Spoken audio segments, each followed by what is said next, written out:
ওকে, কি বলছে দেখে নাও, তোকে বোঝানোই বেকার, তোকে বোঝানোই বেকার। ঠিক আছে, দেখো এগুলো কমন সেন্টেন্স। তোকে বোঝানোই বেকার, তোকে কোনো কিছু জিজ্ঞাসা করাই বেকার, তোকে কোনো কিছু জিজ্ঞাসা করাই বেকার, রাইট।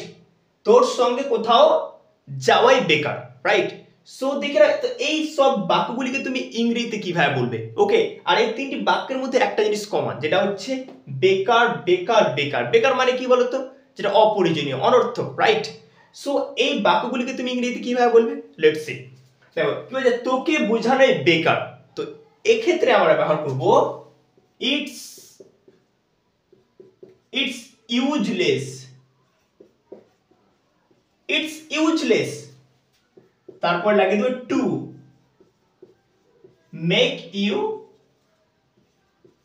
আন্ডারস্ট্যান্ড। হয়ে গেল।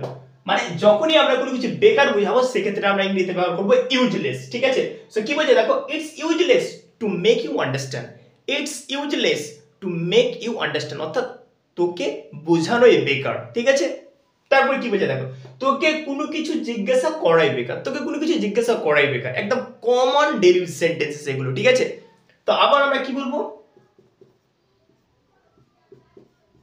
It's useless to ask you anything। তাহলে দেখতে পাচ্ছ ঠিক এইভাবে দেখো, it's useless to ask you anything, অর্থাৎ তোকে কোনো কিছু জিজ্ঞাসা করাই বেকার। It's useless to ask you anything, তোকে কোনো কিছু জিজ্ঞাসা করাই বেকার। হয়ে গেল।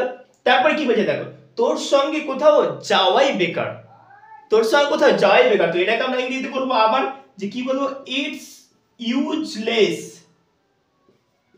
It's useless to go anywhere with you. হয়ে গেল।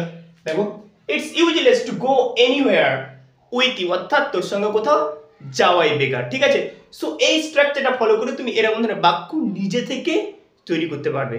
ওকে, সো এবার তোমরা একটা এই স্ট্রাকচারটা ফলো করে বাক্য গঠন করো। তোর কথা শোনায় বেকার, এটা ইংরেজি কি হবে তোমরা অবশ্যই কিন্তু আমাকে এটা কমেন্ট সেকশনে জানাও। And thanks for watching this video. Thank you.